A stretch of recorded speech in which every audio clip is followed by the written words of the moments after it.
Shalom प्रियांनो, आजच्या रविवारच्या उपासनेमध्ये तुम्हा सर्वांचं मनापासून स्वागत. चला आजच्या उपासनेला सुरुवात करण्यापूर्वी प्रार्थना करूया. हे सर्व समर्थ देवा, उपकार स्तुती करत आम्ही तुझ्या सानिध्यामध्ये येतो आणि सर्व मान महिमा गौरव तुला देतो. केवळ तूच असा आहेस की ज्याचं आम्ही वंदन करावं, ज्याची भक्ती करावी, आराधना करावी, ज्याचं नामगौरव करावं. बापा, आम्ही तुझे आभार मानतो की अशा सर्व समर्थ देवाची आमची ओळख आहे आणि तो आमचा पिता आहे. येशू ख्रिस्ताच्या द्वारे त्याने आम्हाला त्याची मुलं होण्याचा अधिकार दिलेला आहे. प्रभू देवा, आम्ही खरोखरच मनापासून तुझी स्तुती करतो आणि आज हा विशेष दिवस तुझी आराधना करण्यासाठी दिलेला आहेस म्हणून तुझे आभार मानतो. प्रभू देवा, आम्ही मनापासून आत्म्याने खरेपणाने तुझी आराधना करावी यासाठी आमचं सहाय्य कर.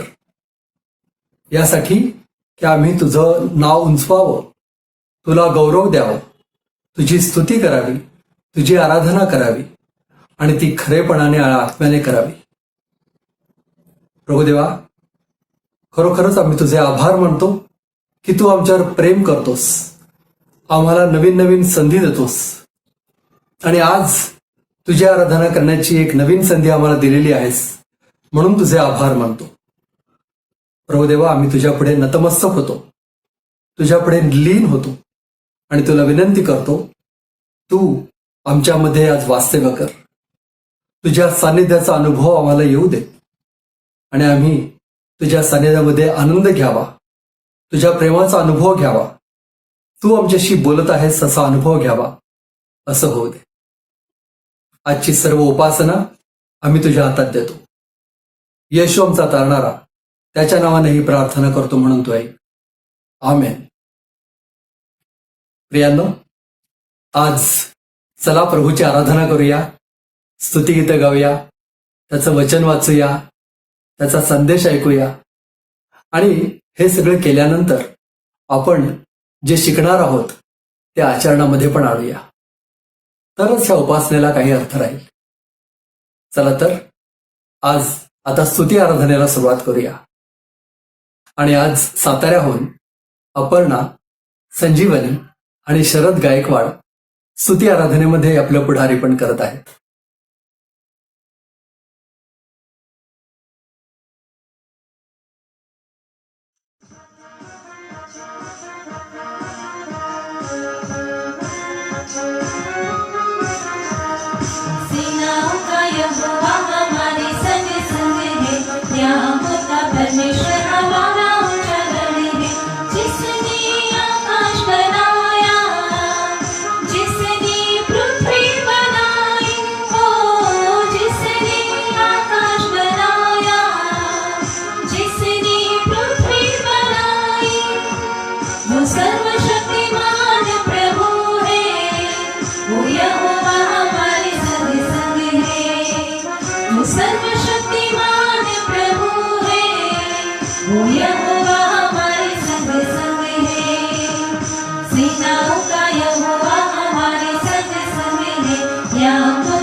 Yeah.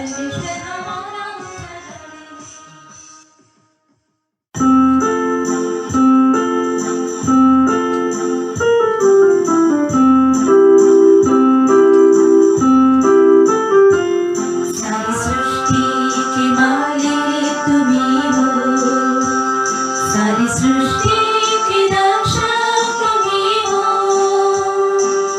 करते हैं तुझको सारे प्रणाम, गाते हैं तेरे ही गुणगान। हालेलुया,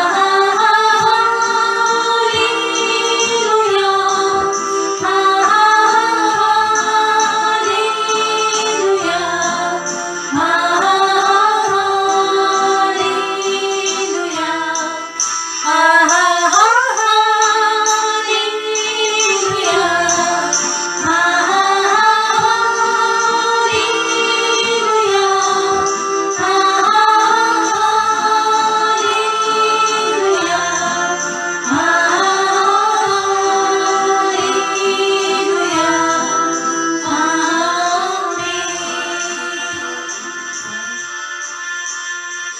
सारी सृष्टि को तेरा सहारा, सारे संकट से हमको बचाना, तेरे हाथों में जीवन हमारा है, अपनी राह पर हमको चलाना। हालेलुया,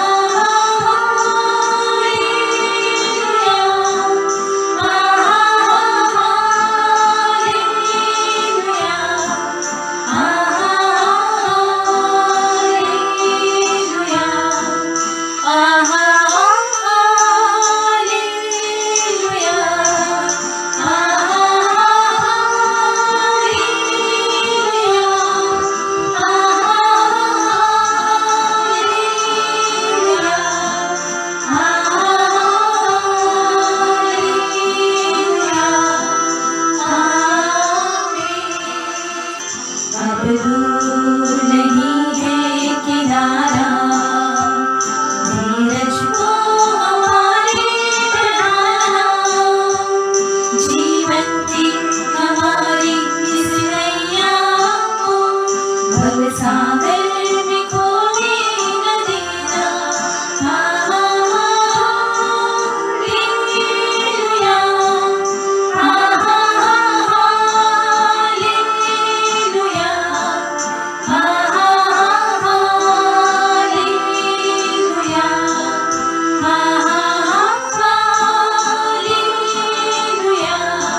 हालेलुया,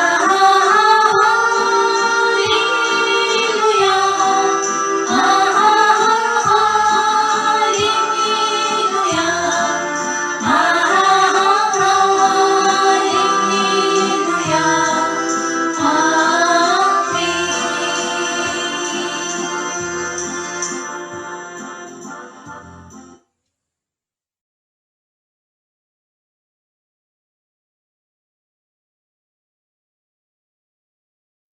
प्रियांनो, ह्या स्तुती आराधनेमध्ये तुम्ही प्रभूचं नाव उंचावलेलं आहे अशी आमची खात्री आहे. चला ह्यावेळेस देवाचं वचन वाचूया. आणि देवाचं वचन आज आपल्यासाठी वाचत आहेत मिसेस सुरेखा संजय गायकवाड, म्हणजे माझ्या सुरेखा बहिणी. चला तर देवाचं वचन वाचूया.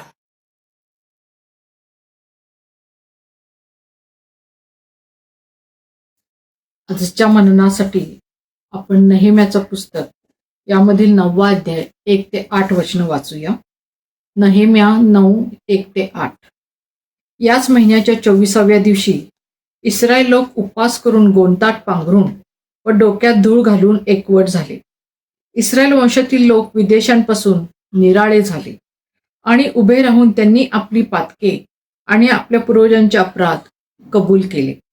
ते आपल्या जागी उभे राहून प्रहर दिवसपर्यंत आपला देव परमेश्वर याच्या नियमशास्त्राचा ग्रंथ वाचित राहिले व आणखी एक प्रहर आपली पातके कबूल करीत आणि आपला देव परमेश्वर याची उपासना करीत राहिले. मग येशुवा, बानी, कदमिएल, शबन्या व बुन्नी, शेरेब्या, बानी व कनानी यांनी लेव्यांच्या जिन्यांवर उभे राहून उच्च स्वराने आपला देव परमेश्वर याचा धावा केला. मग येशुवा, कदमिएल, बानी, हशबन्या, शेरेब्या, होदिया, शबन्या व पथय्या हे लेवी म्हणाले, उभे राहा आणि आपला देव परमेश्वर याचा येणेप्रमाणे धन्यवाद अनंत काळ करा. तुझे वैभवशाली नाम धन्य असो. ते सर्व धन्यवाद व स्तवन या पलीकडे आहे. तूच एक परमेश्वर आहेस. आकाश व अत्युच्च आकाश व त्यातील सर्व नक्षत्रगण, पृथ्वी व तीवर सर्व वसणारे, जलाशय, त्यात असलेले सर्व काही, यांचा तू उत्पन्न करता व पालन करता आहेस. स्वर्गातील सेना तुला नमन करीते. हे परमेश्वरा, तूच देव आहेस.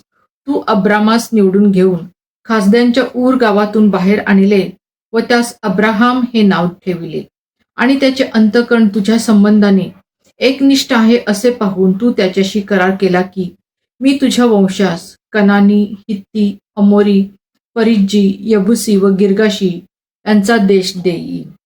तू हे आपले वचन पुरे केले आहे, कारण तू न्यायी आहेस. प्रभू परमेश्वर आम्हा सर्वांसाठी ही वचने आशीर्वादित करो. आमेन.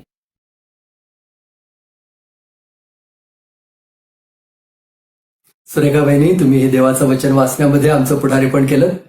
तुमचे मनापासून आभार. आज एक विशेष गीत आपण ऐकणार आहोत, जे खरं तर आईवरचं गाणं आहे. शरद गायकवाड यांनी हे गाणं लिहिलं, स्वरबद्ध केलं आणि अपर्णा आणि संजीवनीताई हे गाणं गात आहेत. आज हे गाणं निवडण्याचा खास उद्देश हा आहे की आज संजीवनीताईचा वाढदिवस आहे. हॅपी बर्थडे संजीवनीताई. चला तर हे गाणं ऐकूया.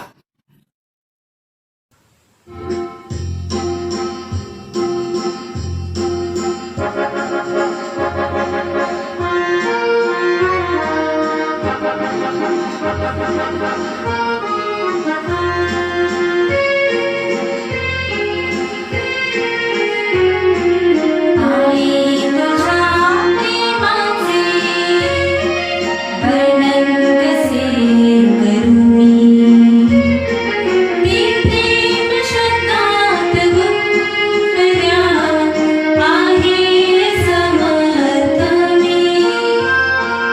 आई तुझ्या प्रेमाचे वर्णन कसे करू मी. ती प्रेम शब्दात गुंफल्या आहे समर्थ मी. आई तुझ्या प्रेमाचे वर्णन कसे करू मी.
प्रियांनो, या गाण्यामधून तुम्हाला आशीर्वाद मिळाला आहे ही आमची खात्री आहे.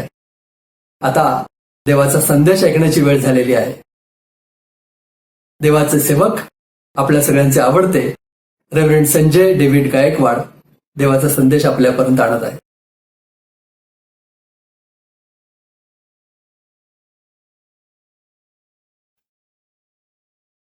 शालोम. कसे आहात तुम्ही सर्व? 26 जानेवारीला आपल्या स्वतंत्र भारताच्या 72व्या प्रजासत्ताक दिनाचा समारंभ आपण टीव्हीवर पाहिला असेल. हा दिवस अत्यंत आनंदाने आणि उत्साहानं संपूर्ण भारतभर आणि संपूर्ण जगामध्ये भारतीयांनी साजरा केला. आमचा देश एक प्रजासत्ताक राज्य आहे, ज्याचा राज्यकारभार एका राज्यघटनेवर आधारित आहे. ही फार मोठी गोष्ट आहे. एक लोकशाही देश, जगातील सर्वात मोठा लोकशाही देश, जगातील कदाचित दुसऱ्या नंबरचा लोकशाही देश, अशी आमची ओळख आहे. आणि म्हणून प्रजासत्ताक दिन हा आमच्या दृष्टीने अत्यंत महत्त्वाचा असा दिवस होता आणि आम्ही तो अत्यंत आनंदाने आणि उत्साहानं साजरा केला. अनेक ख्रिस्ती मंडळ्या चर्चमध्ये एकत्र येऊन हा दिवस फार आनंदानं आणि उत्साहानं साजरा करतात. परंतु यावेळेस कोविड-19च्या प्रभावामुळं कदाचित आम्ही नेहमीप्रमाणे हा दिवस साजरा करू शकलो नाही. परंतु तरीसुद्धा माझी खात्री आहे की आपण आपल्या कुटुंबामध्ये आपल्या प्रियजनांबरोबर हा दिवस सेलिब्रेट केला असेल.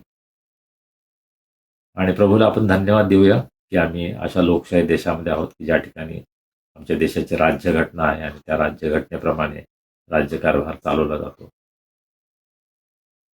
2 चित्र या प्रजासत्ताक दिनाची माझ्या डोळ्यासमोर येतात. पहिलं चित्र म्हणजे दिल्लीमध्ये होणारी प्रजासत्ताक दिनाची जी परेड असते, फार सुंदर परेड असते आणि अत्यंत आकर्षक रीतीनं त्या ठिकाणी अनेक गोष्टी सादर केल्या जातात आणि ते पाहण्यासाठी असंख्य लोक एकत्र येतात. तर आम्ही सुद्धा आपल्या टीव्ही समोर बसून हा कार्यक्रम पाहत असतो आणि फार सुंदर दिमागदार असा हा कार्यक्रम असतो, नाही का? एका बाजूला हे एक चित्र होतं की ही परेड चालू होती आणि त्याच वेळेला दुसऱ्या बाजूला हे चित्र होतं की लाखो शेतकरी आपल्या ट्रॅक्टर रॅलीमध्ये सहभागी झाले होते आणि दिल्लीच्या दिशेनं ते येत होते. आणि जी भीती वाटत होती तेच झालं की काही समाजविघातक शक्ती या शेतकऱ्यांमध्ये घुसल्या होत्या आणि त्यामुळं त्यांनी काही ठिकाणी हिंसाचार केला, बसेसचं नुकसान केलं, लाल किल्ल्याच्या परिसरामध्ये लोक घुसले, त्या ठिकाणी झेंडे लावले. हे जे घडलं ते अत्यंत क्लेशकारक, दुःखदायक असं चित्र होतं. आणि गेले 60 दिवस जे शेतकरी अत्यंत संयमानं, शांतीनं, उन्हात, पावसात, थंडीत सर्व प्रकारचा त्रास सहन करत अत्यंत धीरानं, संयमानं, शांतीनं बसले होते, ते शेतकरी अचानक या रॅलीमध्ये कसे काय विध्वंसक झाले? आणि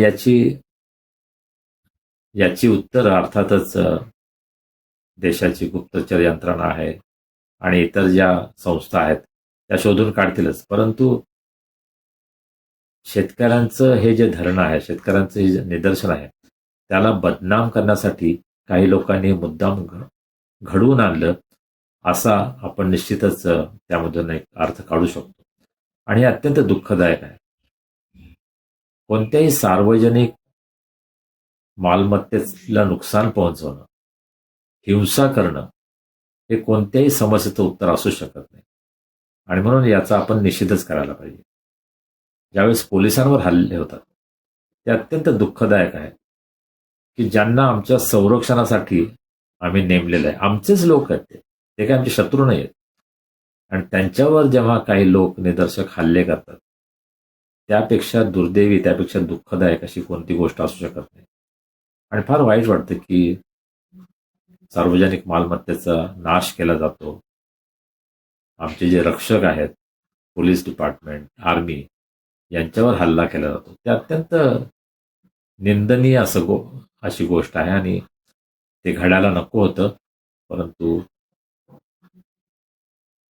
परवाच्या प्रजासत्ताक दिनाच्या दिवशी आम्हाला हे दिल्लीमध्ये पाहायला मिळालं. आणि ही 2 चित्र, आणि मला असं वाटतं संपूर्ण जगामध्ये अशा प्रकारे विध्वंसाचं काम अधिक वाढत आहे. अमेरिकेमध्ये सुद्धा कॅपिटल हिल या ठिकाणी, त्या ठिकाणी जे निदर्शक आहेत ते घुसले, त्यांनी नासधूस केली. आणि असं म्हणतात की अमेरिकेचे प्रेसिडेंट ट्रम्प त्यांनी त्यांना उत्तेजन दिलं. त्याच्यामध्ये किती सत्य मला माहीत नाही, परंतु कोणालाही न शोभणारं अशा प्रकारचं एक काम आहे. आणि अशा प्रकारच्या गोष्टींची कोणीही बाजू घेऊ शकत नाही, त्यांची निंदाच व्हायला पाहिजे. आणि आज आपण आपल्या स्वतःच्या देशामध्ये, स्वतःच्या राज्यामध्ये, स्वतःच्या गावामध्ये अशा प्रकारे विध्वंसक ज्या वृत्ती आहेत त्यांना आपण उत्तेजन देता कामा नये. कोणत्याही प्रकारे ज्या ठिकाणी हिंसा आहे ते अयोग्यच आहे आणि त्याचा निषेध आपण करायला हवा. खरं म्हणजे 26 जानेवारी हा आपल्या देशासाठी अत्यंत अभिमानाचा दिवस आहे, आनंदाचा दिवस आहे. आणि किती आनंदानं आणि अभिमानानं आपण हा दिवस साजरा करायला हवा. परंतु या हिंसेचं गालबोट त्या ठिकाणी लागलं आणि ही अत्यंत दुःखदायक अशी गोष्ट आहे. आमच्या कोणत्याही सेलिब्रेशन्समध्ये, आमच्या कोणत्याही समारंभामध्ये ज्यावेळेस आम्ही अयोग्य रीतीनं हे समारंभ साजरे करतो त्यावेळेस अशा घटना घडतात आणि आम्हाला हे नेहमी पाहायला मिळतं. मग तो एखादा वाढदिवसाचा कार्यक्रम असेल किंवा लग्नाचा कार्यक्रम असेल किंवा एखादी धार्मिक मिरवणूक असेल, त्यावेळेस समाज विघातक असे काही लोक असतात, काही प्रवृत्ती असतात की त्या या प्रसंगाचा गैरफायदा घेऊन त्या ठिकाणी हिंसा घडवून आणण्यासाठी, गोंधळ घडवून आणण्यासाठी प्रयत्न करतात, हे आपल्याला पाहायला मिळतं. तर यासाठी आपण सावध असण्याची गरज आहे, जागरूक राहण्याची गरज आहे आणि आपण प्रार्थना करायला हवी. 26 जानेवारी हा दिवस मंडळांमध्ये आम्ही नेहमीच प्रार्थना करतो. मला माहीत नाही यावेळेस कदाचित तुम्ही घरी होता आणि आपल्या राष्ट्रासाठी आपण खास प्रार्थना केली का? मला असं वाटतं हे फार आवश्यक आहे, नाही का, की आपल्या देशासाठी आपण प्रार्थना करणं, मध्यस्थी करणं, आपल्या देशाची पुढारी त्यांच्यासाठी प्रार्थना करणं, जे वेगवेगळे अधिकारी आहेत त्यांच्यासाठी प्रार्थना करणं. याविषयी आपल्याला पवित्र शास्त्रामध्ये अगदी स्पष्ट सूचना देण्यात आलेल्या आहे, आपल्याला आज्ञा करण्यात आलेली आहे की आपण आमच्या देशाचे पुढारी आणि अधिकारी यांच्यासाठी नेहमी प्रार्थना करावी, यासाठी की आमच्या देशामध्ये शांतता आणि समृद्धी असावी, नाही का. तर हे काम आपण नेहमीच करायला पाहिजे आणि माझी खात्री आहे की आम्ही बहुतेक सर्व आपल्या देशासाठी नियमित प्रार्थना करतो. आपल्या कुटुंबामध्ये, आपल्या मंडळीमध्ये आपण देशासाठी प्रार्थना करतो, अधिकारांसाठी प्रार्थना करतो आणि एक फार सुंदर सेवा आपण करत असतो आणि त्याबद्दल प्रभूला धन्यवाद असतो. आपण सर्व माझ्यासाठी प्रार्थना करता, आमच्या सेवेसाठी प्रार्थना करता, त्याबद्दल अतिशय आनंद वाटतो आणि मी आपल्या सर्वांचा अतिशय आभारी आहे. आणि गेल्या दिवसांमध्ये मला सर्दीचा खूप त्रास झाला, आता सुद्धा मला सर्दीचा त्रास होत आहे. तर कृपा करून माझी आपल्या प्रार्थनेमध्ये आठवण ठेवा. पुष्कळदा त्यामुळं मला माझं रेकॉर्डिंग वेळेवर करता येत नाही आणि मग या सर्व गोष्टींचा परिणाम एडिटिंगवर होतो आणि माझे बंधू पीटर यांना मग पुष्कळ त्याचा त्रास सहन करावा लागतो.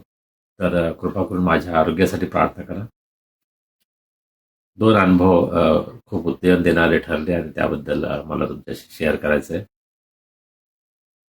गेल्या 15 दिवसांमध्ये मी वेगळ्या ठिकाणी प्रवास केला आणि माझी बहीण हिच्या घरी मी गेलो होतो साताऱ्यामध्ये. आम्ही पुष्कळ गप्पा मारल्या, प्रार्थना केली आणि मग मी निघताना तिने माझ्या हातामध्ये एक पाकिट दिलं आणि तिने सांगितले की हे दान तुमच्या सेवेसाठी. आणि मला खूप आश्चर्य वाटलं, आनंद वाटला. सहसा अशा प्रकारे कुटुंबियांकडून कोणी दान देत नाहीत, कारण घरातलेच एक व्यक्ती म्हणून कदाचित असेल. तर त्याचा मला खूप आनंद वाटला. कारण माझी बहीण स्वतः रिटायर आहे, तिचे मिस्टर रिटायर आहेत आणि माझ्या माहितीप्रमाणे त्यांना कुठलाही इन्कम सोर्स नाही, पण तरी सुद्धा त्यांनी हे सेवेसाठी दान दिलं. त्याच्यामध्ये त्यांचं प्रभूवरील प्रेम आणि सेवेसाठी असलेली कळकळ ही मला दिसून आली आणि या त्यांच्या दानाबद्दल मी त्यांचा अतिशय आभारी आहे. पुण्यामध्ये एका कुटुंबामध्ये मला प्रार्थनेचं आमंत्रण होतं. मी आणि माझी पत्नी त्या ठिकाणी प्रार्थनेला गेलो. फार सुंदर जेवण या बहिणीनं आमच्यासाठी तयार केलं होतं आणि या कुटुंबामध्ये नेहमीच फार सुंदर आदर सत्कार पाहुणचार आमचा होत असतो. आणि मग प्रार्थना संपल्यानंतर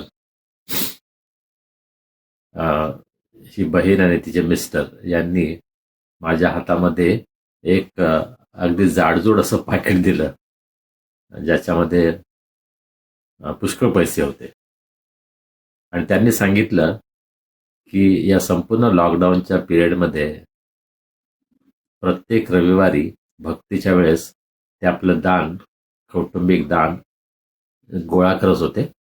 एका डब्यामध्ये ते एकत्र करत होते आणि मग हे संपूर्ण दान गेल्या 9-10 महिन्यांचं त्यांनी एकत्र केलं आणि हे दान त्यांनी आमच्या सेवेसाठी दिलं. आणि माझं अंतःकरण भरून आलं. लोक या दिवसामध्ये आमचा इतका विचार करतात, आमच्या सेवेचा इतका विचार करतात आणि अशा प्रकारे अत्यंत स्वार्थ त्यागानं ते आमच्या सेवेसाठी दान देत आहेत. याचा खूप आनंद वाटला. पुष्कळदा चर्चेसमध्ये लोकांना अपील करावं लागतं, त्यांनी दान द्यावं, त्यांचं दशांश द्यावा, परंतु मी काही न सांगता सुद्धा काही लोक अशा प्रकारे आमच्या सेवेसाठी दान देत आहेत आणि त्याबद्दल अतिशय आनंद वाटतो. आणि या बहिणीने आणि तिच्या मिस्टरने मला सांगितले की आमचं नाव कोणाला सांगायचं नाही. मी म्हटलं मला लोकांना उत्तेजन देण्यासाठी याविषयी सांगायला पाहिजे. त्या म्हटलं की तुम्ही याविषयी सांगा, परंतु आमचं नाव मात्र कोणाला कळता कामा नये.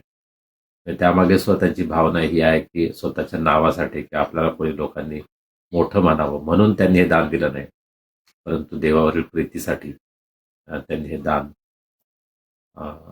आम्हाला दिलेलं आहे. आणि म्हणून मी आपल्या सर्वांच्या वतीनं त्यांचा अतिशय आभारी आहे. आमचे मित्र मुंबईचे, त्यांनी एका तरुणाविषयी मला सांगितलं की जो तरुण एक सुप्रसिद्ध लेखक पुण्यामध्ये होते, त्यांचा मुलगा आहे आणि तो जवळजवळ 40 वर्षांचा आहे, परंतु तो अपंग आहे आणि एकटाच आहे आणि त्याच्याकडे सुद्धा काही इन्कम सोर्स नाही आणि तो अतिशय कठीण प्रसंगामधून जात आहे. आणि माझी इच्छा आहे की त्याला आपण मदत करावी आणि त्यासाठी मी त्याला कॉन्टॅक्ट केलं, फोनवर त्याशी बोललो. लवकरच मी त्याची भेट घेण्याचा प्रयत्न करेन आणि जी काही मदत करणं त्याला शक्य आहे ती करण्याचा मी प्रयत्न करणार आहे. तर हा जो तरुण आहे आशिष, त्याची सुद्धा आपल्या प्रार्थनेमध्ये आठवण ठेवा.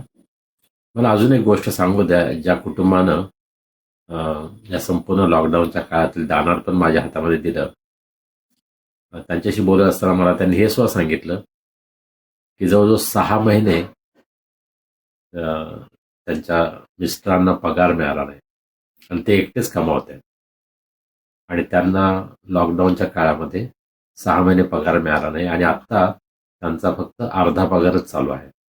हा म्हणजे स्वतः अत्यंत कठीण प्रसंगामधून जात असताना सुद्धा अशा प्रकारे त्यांनी देवाच्या सेवेसाठी दान देणं थांबवलं नाही. आणि आम्हाला पुष्कळ शिकण्यासारखं आहे की आमच्याकडे भरपूर आहे म्हणून आम्ही देवाला देतो असं नाही, परंतु आमच्या स्वतःची सुद्धा अडचण असताना देवाला देण्यामध्ये आपण कमी करत नाही किंवा आपण मागे हटत नाही. आणि हे खरं ख्रिस्ती प्रेम, ही खरं ख्रिस्ती स्वभाव, हा खरा ख्रिस्ती स्वभाव या ठिकाणी आम्हाला पाहायला मिळाला आणि त्याबद्दल मी देवाला मनापासून धन्यवाद देतो. तर आजच्या शास्त्रभागाकडे आपण वळूया.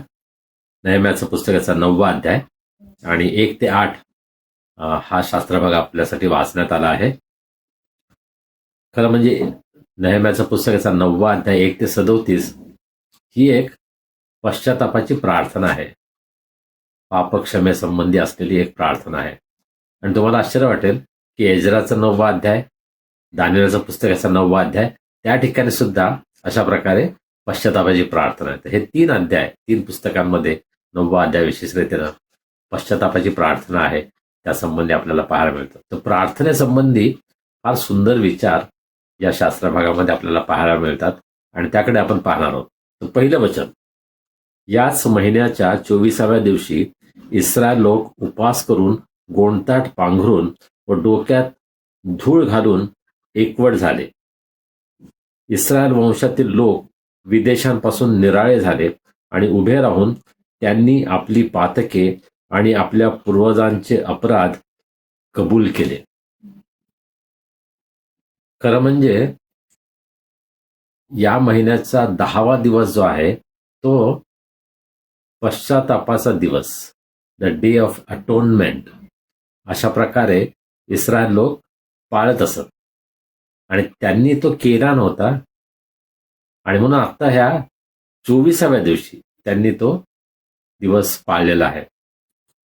लेवीय 23:27-29 या ठिकाणी डे ऑफ अटोनमेंट किंवा पश्चातापाचा दिवस याविषयी इस्रायल लोकांना देवानं मार्गदर्शन केलं होतं आणि काही कारणामुळं त्यांनी तो दिवस ते पाळू शकले नाहीत, परंतु आता 24व्या दिवशी त्यांनी हा पश्चातापाचा दिवस या ठिकाणी पाळलेला आहे. हे चित्र आपल्याला दिसतं. आपण 8व्या अध्यायामध्ये पाहिलं की त्यांनी आनंदोत्सव केला त्यांनी सेलिब्रेट केलं आणि गोडधोड अन्न बनवलं, एकमेकांना ताटं पाठवली वगैरे अशा प्रकारे.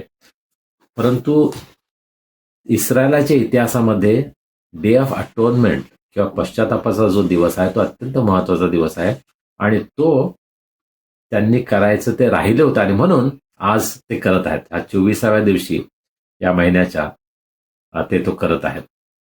ख्रिस्ती कॅलेंडरप्रमाणे संपूर्ण वर्षामध्ये काही महत्वाचे दिवस असतात की जे काही मंडळांमध्ये पाळले जातात, साजरे केले जातात. जसं लेंटचा समय, सर्व मंडळ हा दिवस पाळत नाहीत, परंतु काही मंडळ आहेत, विशेषतः CNI, मेथडिस्ट आणि काही प्रमुख मंडळ आहेत की जे अद्यापही लेंटचा समय पाळतात आणि त्याबद्दल त्यांच्यावर टीकास्व करण्यात येते. परंतु मला त्यामध्ये एक चांगली गोष्ट दिसते की त्यानिमित्तानं लोक अधिक देवाच्या वचनाचं वाचन करतात, मनन करतात, प्रार्थना करतात आणि ही फार चांगली गोष्ट आहे.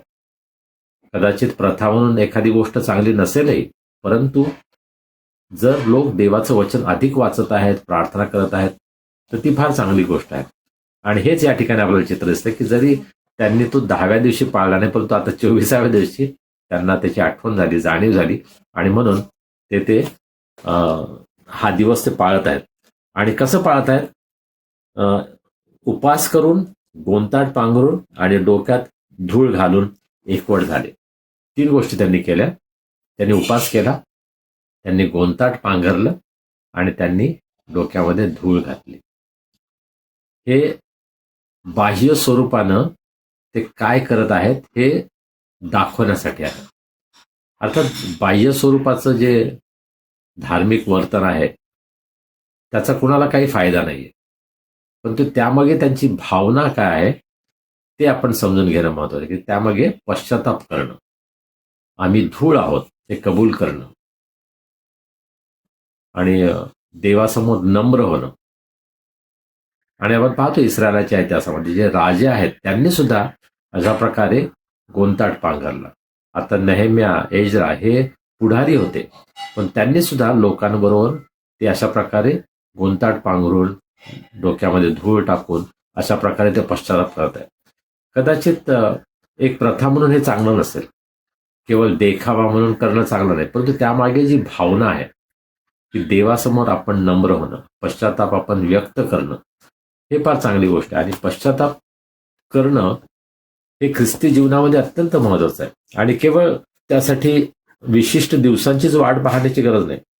आम्ही रोज पाप करतो नाही का, आणि म्हणून आम्हाला रोज पश्चातापाची प्रार्थना करणं आवश्यक आहे. परंतु समाजाच्या दृष्टीनं मी तुम्हाला सांगितलं की 1 ते 34 संपूर्ण वचनामध्ये एक सामाजिक अशा प्रकारचे चित्र आहे की इस्रायल लोक समाज या नात्यानं कशा प्रकारे पश्चाताप करत आहेत. त्याची हे 3 चिन्ह त्या ठिकाणी आपल्याला पाहावं. आणि मग दुसरं वचन, ते विदेशांपासून निराळे झाले आणि उभे राहून त्यांनी आपली पातके आणि आपल्या पूर्वजांचे अपराध कबूल केले.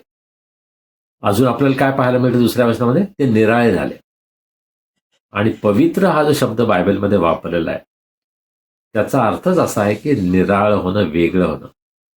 देवासाठी पवित्र असणं म्हणजे आपण काहीतरी वेगळं दिसणं, पवित्राचा आपला जीवनामधून काहीतरी असा एक आविष्कार होणं असं नाही, परंतु आम्ही देवासाठी वेगळे केलेलो आहोत ही संकल्पना त्यामागे आहे. हा त्यामागे उद्देश आहे की देवासाठी आम्ही वेगळे केलेलो आहोत आणि विदेशांपासून ते वेगळे झाले, म्हणजे जगातील लोकांपासून ते वेगळे झाले. ही पहिली गोष्ट त्यांनी केली. आणि आज आम्हाला सुद्धा हे आवश्यक आहे की आम्ही या जगामध्ये आहोत तरी सुद्धा आम्ही जगापासून वेगळे कसे आहोत हे आम्हाला पुन्हा आणि पुन्हा स्वतःला आठवण करून देण्याची गरज आहे. आम्ही स्वतःला त्याची जाणीव करून घ्यायला पाहिजे की या जगापासून आम्ही वेगळे आहोत. आम्ही या जगात आहोत परंतु जगाचे नाही. प्रभू येशू ख्रिस्ताने स्वतः सांगितलं नाही का, तुम्ही या जगात आहात परंतु या जगाचे होऊ नका. आणि ती आज आमची जबाबदारी आहे, ते आज आमचं काम आहे की या जगामध्ये राहत असताना सुद्धा आम्ही जगाच्या वहिवाटीप्रमाणे, जगाच्या प्रथेप्रमाणे गोष्टी न करता जगापासून आपण वेगळं होणं, याला पवित्रकरण म्हणतात. आणि देव आम्हा सर्वांच्या जीवनामध्ये अशा प्रकारे कार्य करत आहे की आम्ही पवित्र व्हावं. याचा अर्थ आम्ही जगापासून वेगळं व्हावं, आम्ही निराळ व्हावं. आणि ही आमची साक्ष आमच्या जीवनामधून, आमच्या कुटुंबामधून, आमच्या मंडळीमधून जगाला मिळते किंवा नाही यासंबंधी आपण विचार करायला हवा की आम्ही असे निराळे केलेले आहोत. मंडळी या शब्दाचा अर्थच आहे की बोलावलेले लोक, जगापासून वेगळे केलेले लोक. आणि ती साक्ष आज आमची समाजामध्ये आहे का हा विचार आपण करायला हवा. तर ते विदेशांपासून वेगळे झाले. मग उभं राहून त्यांनी आपली पातकं कबूल केली. मागच्या संदेशामध्ये मी तुम्हाला सांगितलं होतं की अशा प्रकारे काही आमच्यामध्ये आहेत की जे गुडघ्यावर जातात आणि प्रार्थना करतात. आम्ही वेगळ्या पद्धतीने प्रार्थना करू शकतो. त्यामधून आम्ही आपली भावना व्यक्त करत असतो, आपला उद्देश काय आहे हे व्यक्त करत असतो. प्रत्येकानं असं करायलाच पाहिजे असा काही नियम नाहीये, परंतु आम्ही असं काही करून दाखवतो की त्यामुळं आम्हाला खरोखर पश्चाताप झालेला आहे. आम्ही देवाचा सन्मान करतो, आदर करतो, हे आपण त्यामधून दाखवत असतो. तर इस्रायल लोक निराळे झाले, उभे राहिले आणि आपल्या पातकांबद्दल त्यांनी पश्चाताप केला. आणि त्याच वचनामध्ये आपण हे सुद्धा वाचतो की त्यांनी आपल्या पूर्वजांच्या पातकांबद्दल पश्चाताप केला. आमचे आई वडील, आमचे आजी आजोबा, आमचे पूर्वज यांच्याकडून जी पातकं झाली आहेत त्याबद्दल सुद्धा आम्ही पश्चाताप करण्याची गरज आहे. आम्ही स्वतःच्या जीवनामधील पापांबद्दल पश्चाताप करून पुरेसं नाही, परंतु आमच्या पूर्वजांच्या पापांबद्दल सुद्धा आम्ही पश्चाताप करायला हवा. आणि आम्हाला हे कबूल करावं लागेल की आमच्या पूर्वजांनी पापं केली आहेत, आमच्या आईवडिलांनी पापं केली आहेत आणि त्याच पापामध्ये आम्ही वाढलो आहोत. आमच्या जीवनामध्ये सुद्धा ती पाप पुष्कळदा आम्ही पुढे घेऊन आलो आहोत. महाराष्ट्रामध्ये एक पाप जे पिढ्यानपिढ्या अनेक पिढ्यांपर्यंत आलेलं आहे ते म्हणजे जातीयवादाचं पाप. काही लोकांना आपल्या जातीचा इतका भयंकर अभिमान असतो की आपली जात सोडून दुसऱ्या जातीच्या लोकांबरोबर ख्रिस्ती विश्वासणारे स्वतःला समजतात, परंतु अन्य जातीतील ख्रिस्ती विश्वासणाऱ्यांबरोबर ते संबंध ठेवू इच्छित नाहीत.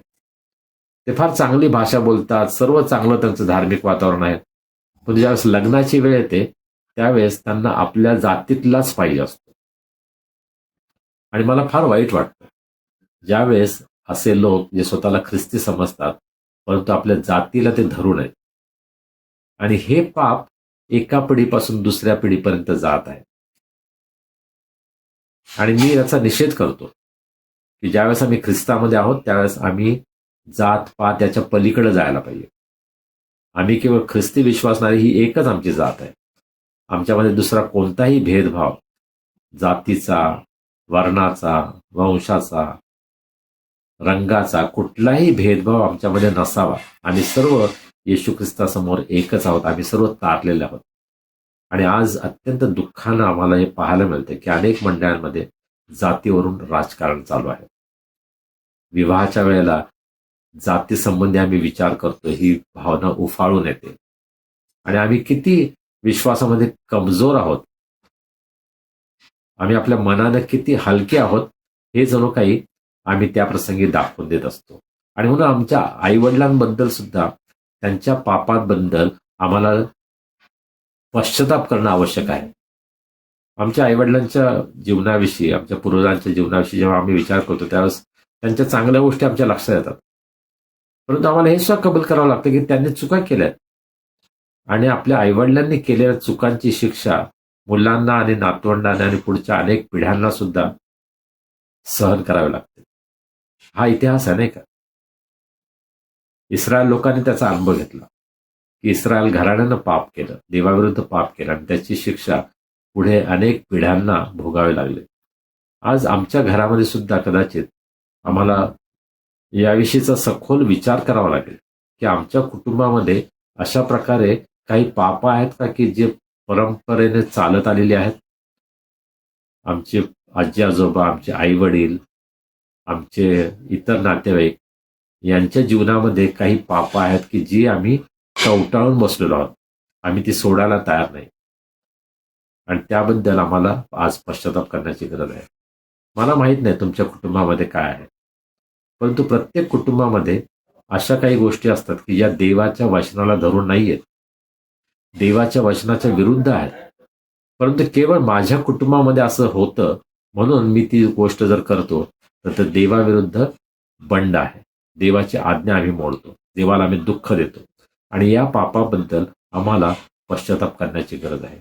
आज अशा कोणत्या पापाबद्दल तुम्हाला पश्चाताप करावा लागेल विचार करा आणि आपल्या कुटुंबामध्ये जे आपण विश्वासणारे आहोत आपण एकत्र येऊ आणि या पापाबद्दल आपण पश्चाताप करूया. आपण आपल्या पूर्वजांच्या पापांबद्दल देवाची क्षमा मागूया. या पापांच्या शापापासून देवानं आम्हा सर्वांना मुक्त करावं यासाठी आपण देवाची प्रार्थना करण्याची गरज आहे. 3 आणि 4 वचन. ते आपल्या जागी उभे राहून प्रहर दिवसपर्यंत आपला देव परमेश्वर याच्या नियमशास्त्राचा ग्रंथ वाचत राहिले. आणखी एक प्रहर आपली पातके कबूल करीत आणि आपला देव परमेश्वर याची उपासना करीत राहिले. मग येशुआ, बानी, कदमिएल, शबन्या, पुन्नी, शेरेब्या, बानी व कनानी यांनी लेव्यांच्या जिन्यांवर उभे राहून उच्च स्वराने आपला देव परमेश्वर याचा धावा केला.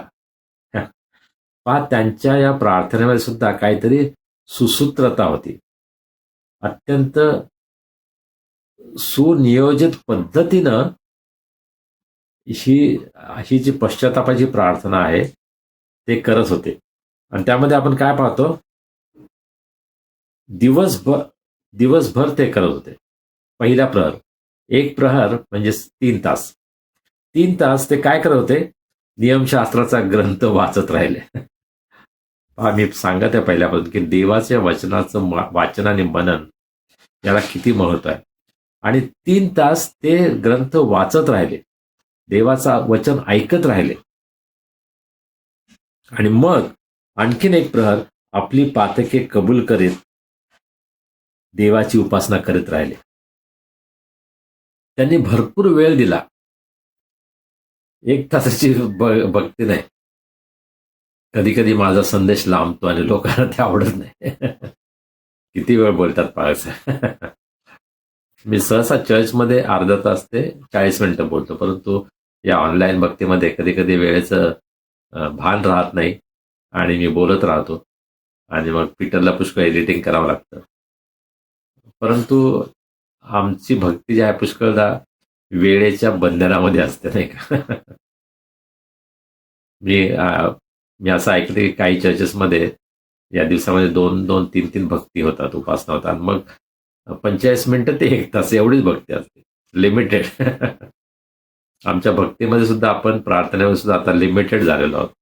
आमच्या प्रार्थनेमध्ये मर्यादा आहेत. पण हे पहा, 3 तास देवाचं वचन वाचत राहिले, ऐकत राहिले, देवाच्या वचनाला प्राधान्य देत आणि मग 3 तास ते पश्चाताप करत राहिले, उपासना करत राहिले.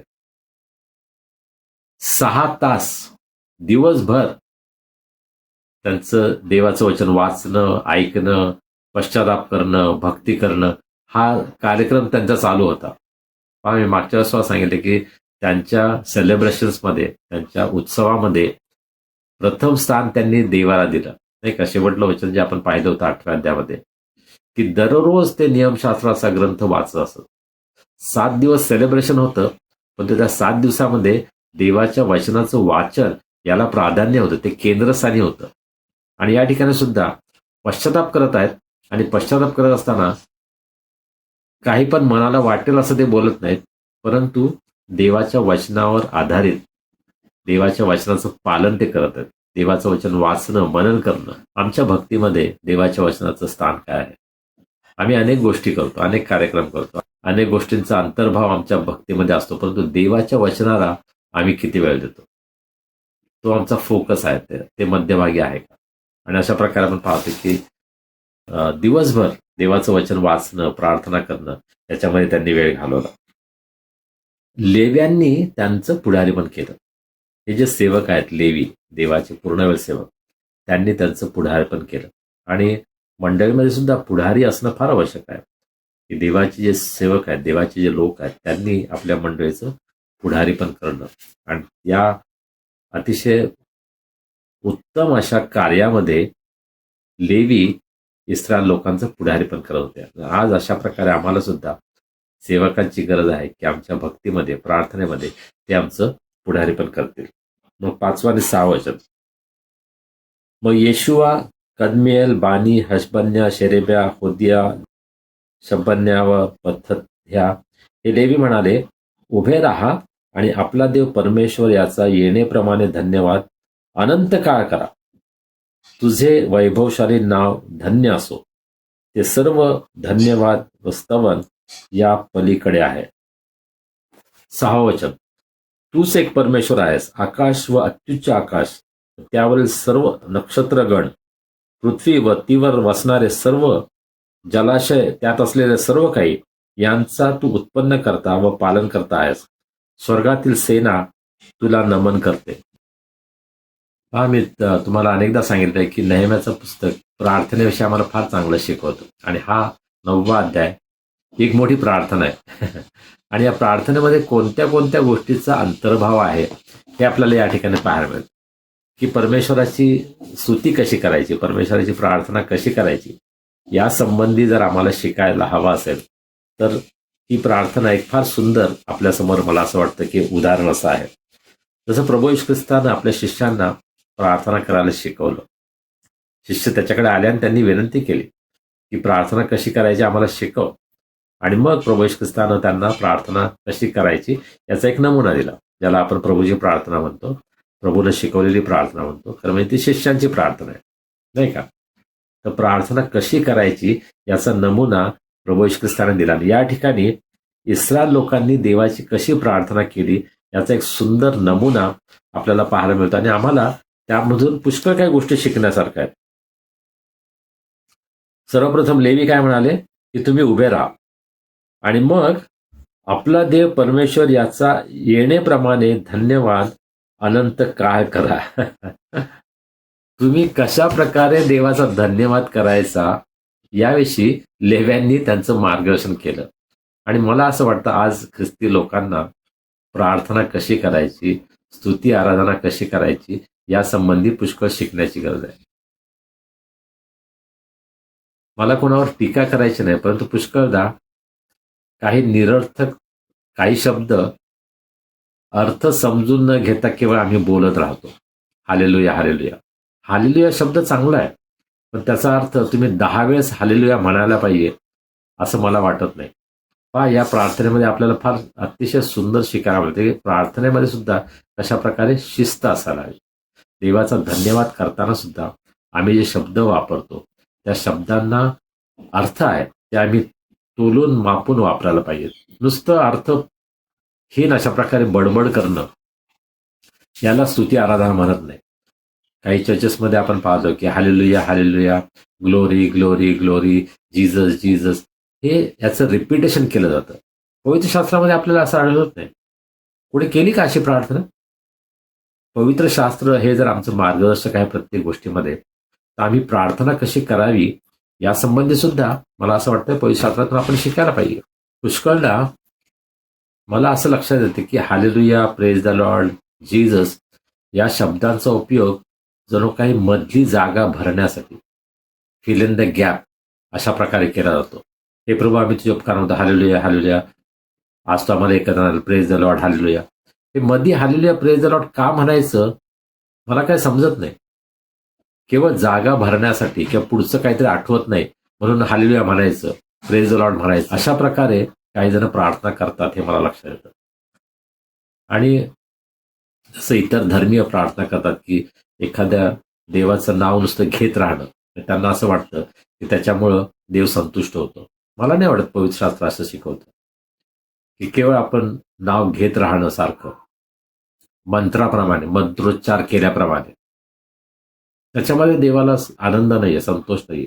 तुमची प्रार्थना सुद्धा शिस्तबद्ध असावी. आणि या ठिकाणी प्रार्थना कशी करावी, आम्ही देवाला धन्यवाद कसा द्यायचा यासंबंधी सुद्धा या ठिकाणी लेव्यांनी लोकांचं मार्गदर्शन केलं.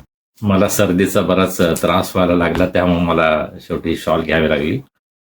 तर पहा, देवाचं वचन आम्हाला प्रत्येक गोष्टीमध्ये मार्गदर्शन करतं आणि प्रार्थना कशी करावी, आमची उपकारस्तुती सुद्धा कशी असावी यासंबंधी देवाचं वचन आम्हाला फार सुंदर शिकवतं. आणि त्याकडे मला असं वाटतं आपण लक्ष देणं आवश्यक आहे.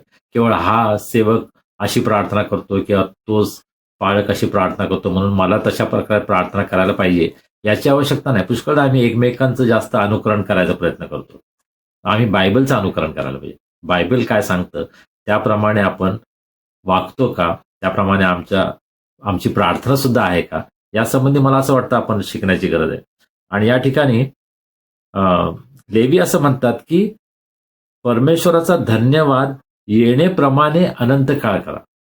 म्हणजे कशा प्रकारे परमेश्वराचा धन्यवाद करायचा यासंबंधी लेवी जणू काही मार्गदर्शक तत्व शिकवतात.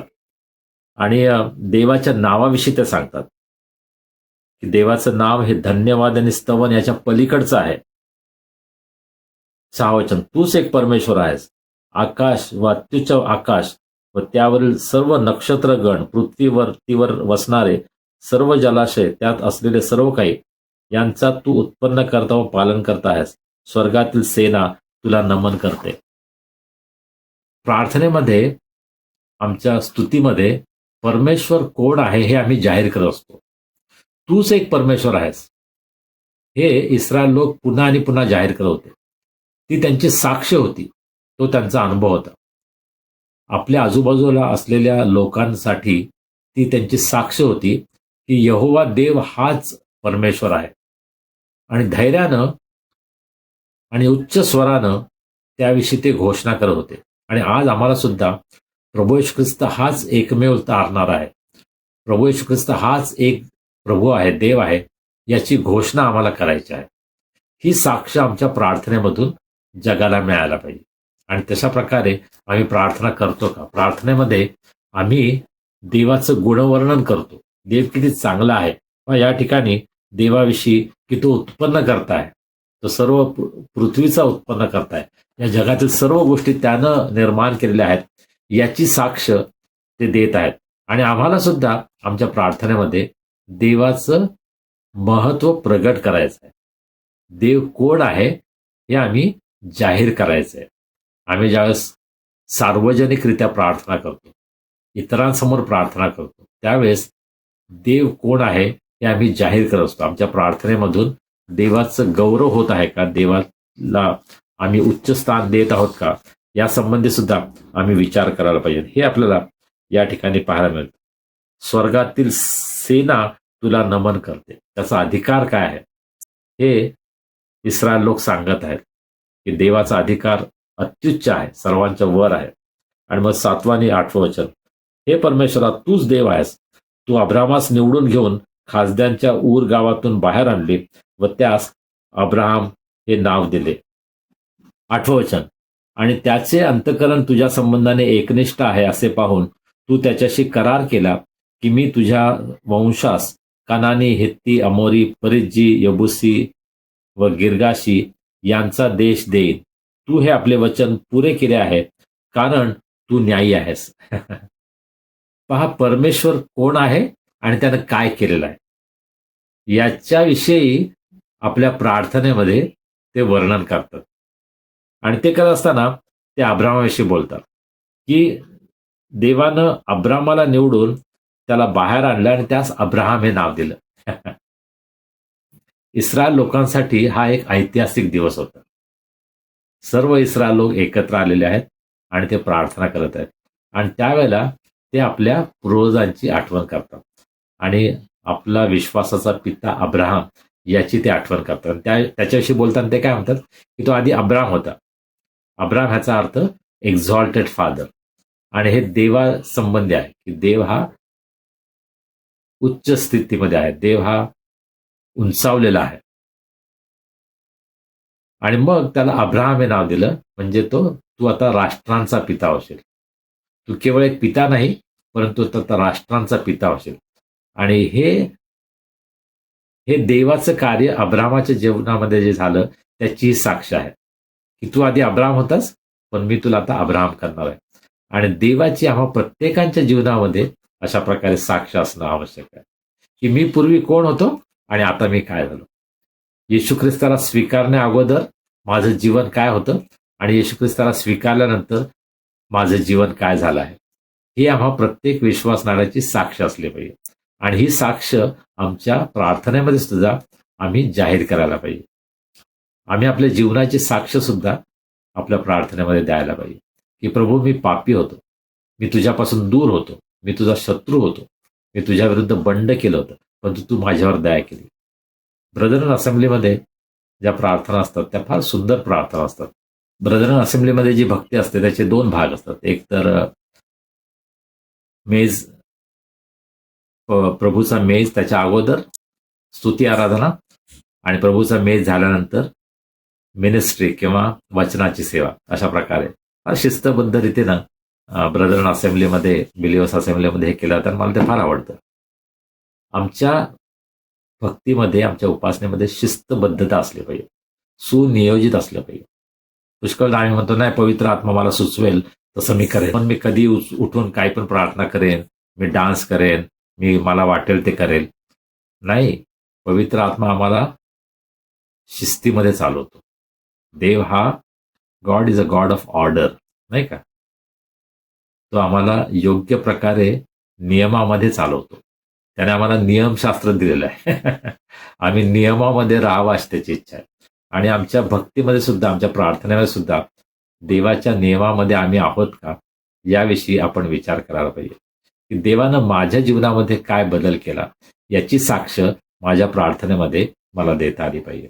आणि हे या ठिकाणी आपल्याला पाहायला मिळतं की त्यांच्या प्रार्थनेमध्ये ते इतिहास सांगतात.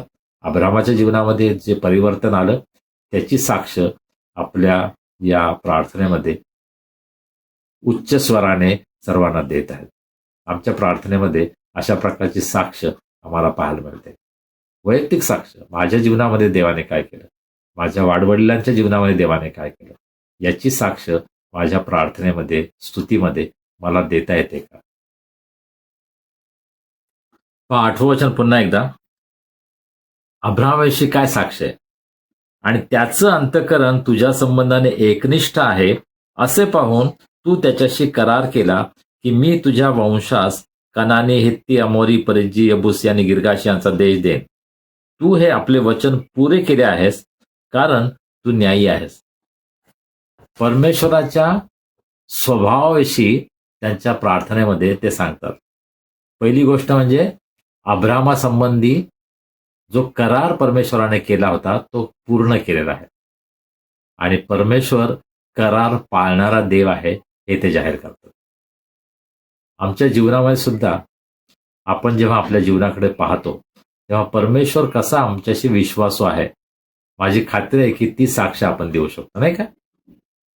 आमच्या चांगुलपणामुळे नाही, परंतु प्रभू येशू ख्रिस्ताच्या चांगुलपणामुळं, त्याच्या विश्वासूपणामुळं आम्ही या पृथ्वीवर जिवंत आहोत. आम्ही गर्व करावा अशी आमच्यामध्ये कोणती गोष्ट नाही, परंतु केवळ देवाची कृपा आहे. देवाच्या विश्वासूपणामुळे आम्ही प्रत्येक नवीन दिवस पाहू शकतो. आम्ही देवाच्या क्रोधामध्ये भस्म झालो नाही, ही देवाची कृपा आहे. आणि देवाच्या विश्वासूपणाची साक्ष आम्हाला आमच्या प्रार्थनेमध्ये देता आली पाहिजे. पुष्कळदा मी प्रार्थना घेत असतो आणि वेगळ्या ठिकाणी मी जातो आणि विशेषतः लहान ग्रुपमध्ये मी सांगतो की आता आपण उपवासाची प्रार्थना करूया. आणि मी अगदी स्पष्ट सांगतो की काहीही मागायचं नाही. प्रार्थनेमध्ये काही मागायचं नाही, केवळ परमेश्वराची स्तुती आणि आराधना करायची. परमेश्वर किती चांगला आहे, परमेश्वराने तुमच्यासाठी काय केलं, फक्त याचं वर्णन करा. परंतु मला पुष्कळदा हा अनुभव येतो की अनेक लोक 1-2 वाक्य म्हणतात, परमेश्वर आम्ही तुझा आभार मानतो, परमेश्वर आम्ही तुझी स्तुती करतो, आणि मग लगेच मागण्या सुरू होतात. प्रभू तो आम्हाला आज मार्गदर्शन कर, प्रभू तो आम्हाला मदत कर, प्रभू तो आम्हाला आशीर्वाद दे, प्रभू आमच्यासाठी हे कर, प्रभू ते कर. आमच्या मागण्या लगेच सुरू होतात. आम्ही स्तुती आराधना कशी करायची, देवाच्या स्वभाव गुणाबद्दल, देवाच्या चांगुलपणाबद्दल, त्याची स्तुती आणि गौरव कसं करायचं हे पुष्कळदा आम्हाला माहीत नाही, आम्हाला शब्द नसतात. आणि म्हणून ही प्रार्थना आम्हाला शिकवते की आम्ही कशा प्रकारे स्तुती आराधना करायची. परमेश्वराच्या विश्वासूपणाबद्दल, तो करार पाळणार आहे म्हणून आम्ही त्याचे आभार मानायला पाहिजे. आणि मग शेवटी म्हटलेलं आहे की तू न्यायी आहेस, तू आपले वचन पूर्ण करतोस. आपण अशा प्रकारे अनुभव घेतला आहे का आपल्या जीवनामध्ये की परमेश्वरानं त्याचं वचन तुमच्या जीवनामध्ये, तुमच्या कुटुंबाच्या जीवनामध्ये पूर्ण केलेलं आहे? मग तुम्ही त्याचे आभार मानले का? तो किती न्यायी आहे हे तुम्ही जाहीर केलं का? आज आम्हाला त्याची गरज आहे की आमच्या प्रार्थनेमध्ये परमेश्वराचं न्यायीपण, परमेश्वराचं विश्वासूपण, परमेश्वराची प्रीती, परमेश्वराची दया, परमेश्वराची कृपा, याविषयी परमेश्वराला आपण गौरव द्यायला पाहिजे, त्याचा आपण आभार मानायला पाहिजे, त्याचा आपण धन्यवाद करायला पाहिजे. मला क्षमा करा, पण केवळ धन्यवाद धन्यवाद धन्यवाद, स्तुती स्तुती स्तुती, गौरव गौरव गौरव असे निरर्थक शब्द वापरून आपण परमेश्वराची स्तुती करू नये. परंतु निश्चितपणे की परमेश्वरा तू हे केलं आहेस म्हणून मी तुझे आभार मानतो, तू तुझं वचन पाळलं आहेस म्हणून मी तुझे आभार मानतो, तू माझं संरक्षण केलं आहेस म्हणून मी तुझे आभार मानतो, तू मला आरोग्य दिलं आहेस म्हणून मी तुझे आभार मानतो. आपल्या मुलांच्या जीवनामध्ये, आपल्या प्रियजनांच्या जीवनामध्ये प्रभूने विशिष्ट कार्य केलेलं आहे, याबद्दल त्याचा उल्लेख करून आपण परमेश्वराचे आभार मानायला शिकलं पाहिजे. आमच्या प्रार्थना निरर्थक नसाव्या. केवळ हालेलुया प्रेज द लॉर्ड 10 वेळाला म्हटल्यामुळं परमेश्वराला आनंद होणार नाही, त्या भ्रमामध्ये आपण राहू नये. एखादा मंत्रोच्चार केल्याप्रमाणे आपण परमेश्वराचं नाव घेऊ नये. नाही, अत्यंत जाणीवपूर्वक, अर्थपूर्ण रीतीने परमेश्वराचा धन्यवाद आम्हाला करायचा आहे, परंतु आम्ही तो का करत आहोत ते सुद्धा आम्हाला सांगता आलं पाहिजे, जसं या ठिकाणी या वचनामध्ये आहे. आणि प्रियजन, या संपूर्ण प्रार्थनेमध्ये आपण पुष्कळ शिकणार आहोत, परंतु आज एवढं पुरं. या 8 वचनांमध्ये परमेश्वराची स्तुती आणि प्रार्थना कशी करायची, पश्चातापाला आपल्या जीवनामध्ये काय महत्व असायला पाहिजे, याविषयी आपण पाहिलेलं आहे. आणि आज आपण सर्वजण स्वतःच्या जीवनाचं परीक्षण करूया की मी परमेश्वराची प्रार्थना कशी करतो, मी पश्चातापाची प्रार्थना कशी करतो, माझ्या जीवनामध्ये पश्चातापाला काय जागा आहे, की मी केवळ परमेश्वराकडे मागत राहतो. माझ्या पापांबद्दल खरोखर मला दुःख झालं आहे का? मी दुःखी अंतःकरणानं परमेश्वराकडे क्षमायाचना केली आहे का? केवळ माझ्या पापांबद्दल नाही, परंतु माझ्या वाडवडिलांच्या पापांबद्दल सुद्धा. आणि माझे वाडवडील किती धार्मिक, किती चांगले असतील तरी सुद्धा त्यांनी देवाविरुद्ध बंड केलेलं आहे, त्यांनी देवाच्या आज्ञा मोडलेल्या आहेत, हे सत्य आहे. आणि म्हणून आपण देवाची प्रार्थना करायला पाहिजे, पश्चाताप करायला, त्यांच्यासाठी सुद्धा आपण देवाचे क्षमा मागायला पाहिजे. पश्चातापाची प्रार्थना आपल्या कुटुंबामध्ये, आपल्या मंडळीमध्ये, आपल्या स्वतःच्या जीवनामध्ये कधी तुम्ही शेवटी पश्चातापाची प्रार्थना केली, सांगता येईल? When was the last time that you really prayed a humble prayer for repentance? That you pleaded God to forgive you, your forefathers, for the sins that they have committed? आपण आपल्या पुढाऱ्यांना हा प्रश्न विचारूया की आपल्या मंडळीमध्ये आपण पश्चातापाच्या प्रार्थनेसाठी वेळ देऊया. ज्या प्रकारे प्रत्येक मंडळीमध्ये मध्यस्थीची प्रार्थना असते आणि पुष्कळदा ती एक प्रथा म्हणून केली जाते आणि त्यामध्ये सुद्धा त्याचा जो अर्थ आहे तो आपण गमावून बसतो. परंतु पश्चातापाची प्रार्थना अर्थपूर्ण रीतीने आणि केवळ काही मिनिटं नाही, काही तास, दिवसभर परमेश्वराची भक्ती आणि प्रार्थना आणि पश्चाताप करणं, यामध्ये आपण वेळ घालवला आहे का? तो लेंट सीझन हा चांगला एक समय असतो की ज्यावेळेला आम्ही पश्चातापाची प्रार्थना करतो. पण त्यावेळेला सुद्धा खरोखर अंतःकरणपूर्वक आपण पश्चातापाची प्रार्थना करतो का, हा प्रश्न मला असं वाटतं आम्हाला स्वतःला विचारावा लागेल.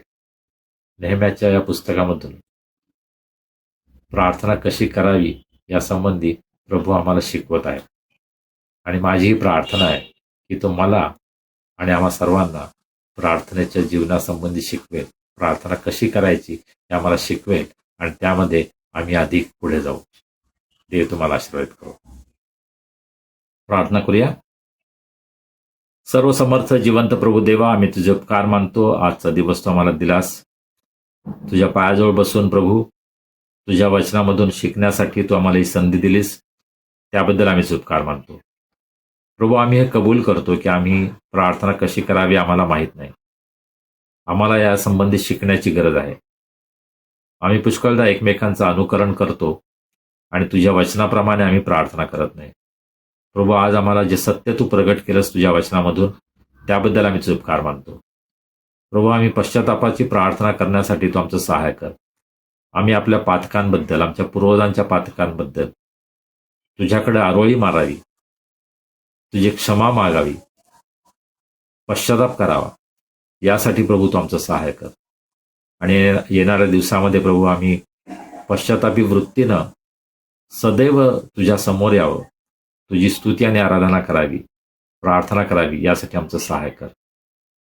आज आमच्यामध्ये जे निराश असतील, दुःखी असतील, आजारी असतील, प्रभू त्या सर्वांची आम्ही आठवण करतो. आज तू त्यांना स्पर्श कर, तुझं आरोग्य त्यांना तू दे, तुझी शांती, तुझं सांत्वन तू त्यांना दे, त्यांना तू धीर दे.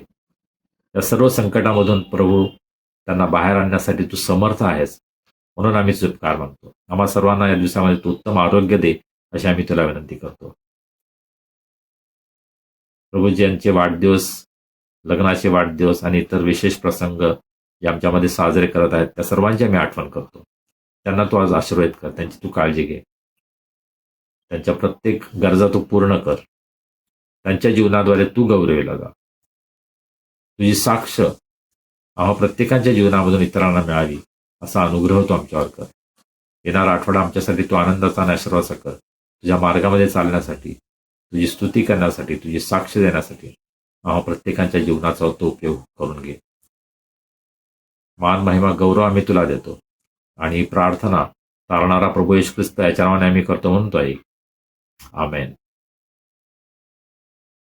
प्रभूने शिकवलेली प्रार्थना करूया. हे आमच्या स्वर्गातील बापा, तुझे नाम पवित्र मानले जाओ, तुझे राज्य येवो, जसे स्वर्गात तसे पृथ्वीवरही तुझ्या इच्छेप्रमाणे हो. आमची रोजची भाकर आज आम्हास दे. जशी आम्ही आपल्या अपराधांची क्षमा करतो, तशी तू आम्हाला आमच्या अपराधांची क्षमा कर.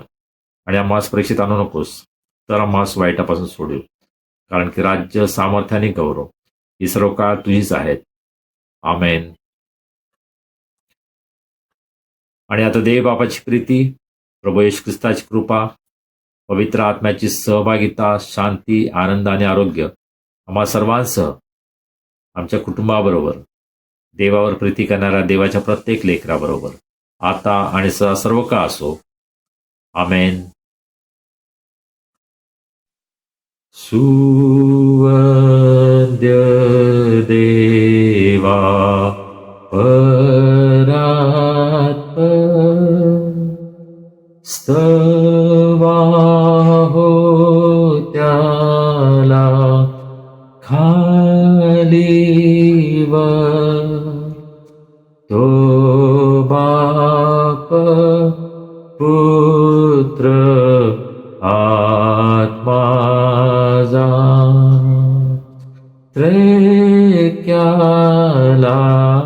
द्या अनंत मान.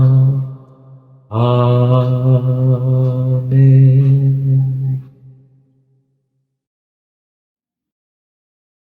प्रियांनो, आजच्या उपासनेमध्ये प्रभूचा संदेश तुम्ही ऐकला. तुम्हाला देवाची वाणी ऐकू आली असेल आणि तुम्ही त्यानुसार आचरण करण्याचा निश्चय केला असेल, अशी आमची आशा आहे. आता भेटूया पुढील रविवारी. तोपर्यंत शालोम.